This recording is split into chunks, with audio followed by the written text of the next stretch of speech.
The valley is just a stunning gem in the middle of Swinton that you don't even know is there unless you know it's there. I got involved with the valley when I first got the job as a community development worker, and I met Anne and Grace for the first time, and I just thought what beautiful people they were. Oh. Yeah. Nice and warm. For somebody like me coming into a new area where I haven't worked before, they're the key people that I need to find. They're the ones that, if I need to get in and make a connection with a group or a family that live on that estate, they're the people that I need to take me. Because if they're all right with Anne and Grace, then they're all right with me. The Valley Estate at one time was called Beirut Without the Sun. The taxi drivers that sold there said this valley was Beirut Without the Sun.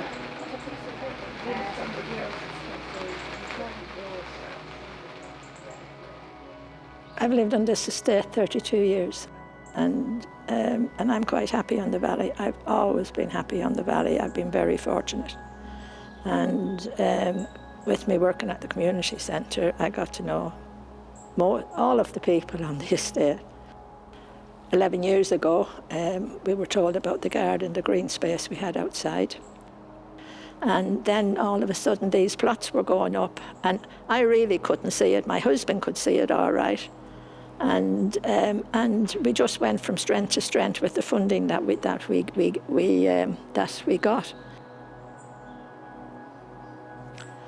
If I can just give you an extra thing of how we met Grace. I said, Grace turned up, my husband and I were in the community garden.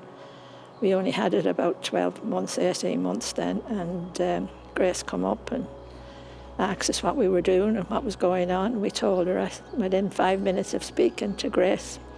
I didn't let her go. I knew that she was going to be the backbone of the community garden, and I've got a true friend in her as well.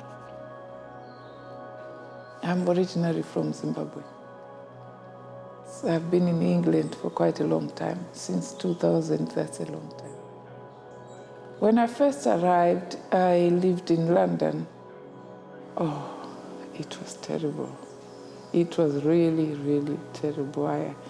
One can easily get depressed. You can't be confined in one room all of a sudden, because that's all we had, one room.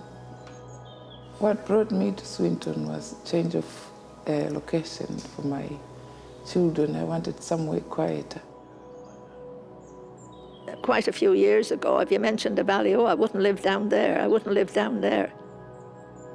Some people are too quick to judge the valley, but having said that, years and years ago, every fourth or fifth house was getting broken into.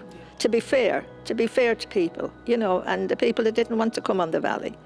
And a lot of us worked, and some of the people are not able to work for various reasons. And you didn't know whose house was going to get robbed next, and windows broken and stuff like that. But if you're out shouting at some of these lads and girls that was causing the problem, and they were told to F off and this and that and the other, if you speak to them in a proper manner, you get more back. And that's why I could see that was going wrong them days. They just didn't, I wouldn't say give them a chance. They know exactly what they're doing when they're breaking somebody's windows and stuff like that. But me personally, I had to be given a chance. Why would I judge a 10-year-old because the neighbours didn't like her?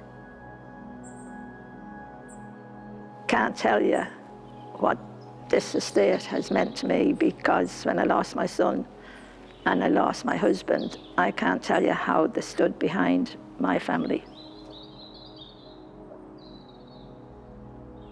I've lived in this estate since 2011. So the footpath from my house to the school passes through here. So I was passing through here almost every Monday to Friday. And then I saw the notice at the gate, the Valley Community Garden. I became interested because gardening is my thing. So I didn't care who was there. You know, some people might think, oh, well, I may not be welcome or what, but, you know, the passion for gardening just drove me to just knock at the gate, and because it was locked, so all I wanted was to get my hands dirty and do something. So I used to come every Thursday, work with others and share ideas, and before long I had my own little plot.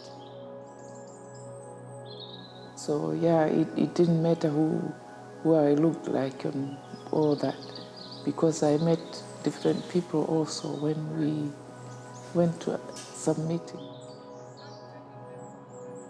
We've got all nationalities that come into the garden. Grace and I are the same on this one. I don't care who or what you are, your background or anything.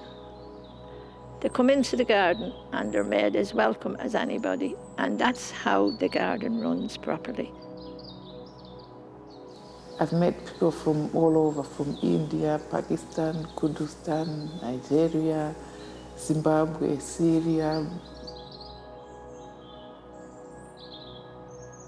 There's a group of Kurdish women. One of them is from Syria, and the other one is from Pakistan. So they are neighbors where they come from, and they speak the same language.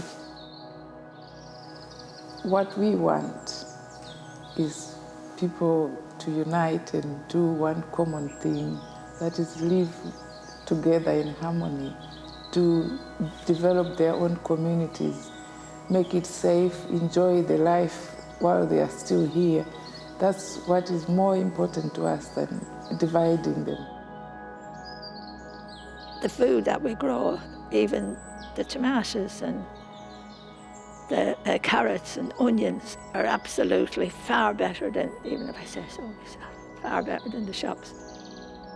What happens to the food that we grow is we feed it, we give it away to the community.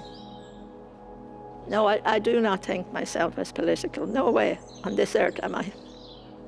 No, I'm not political. I can't be political. I'm too outgoing. I don't know.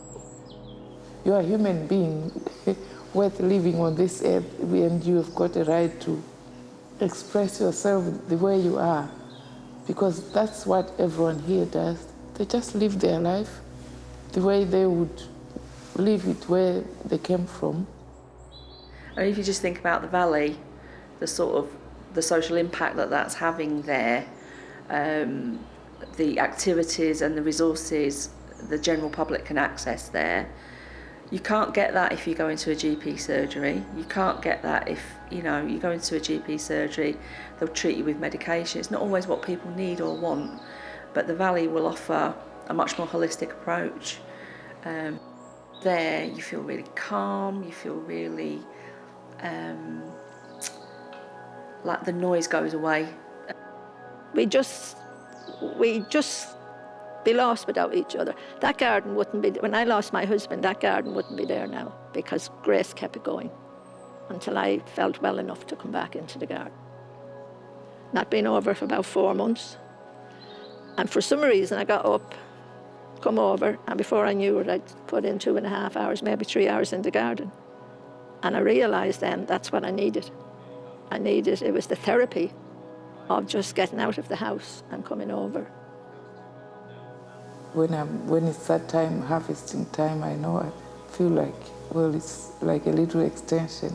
I'm eating all the food that I would have eaten if I was in Zimbabwe.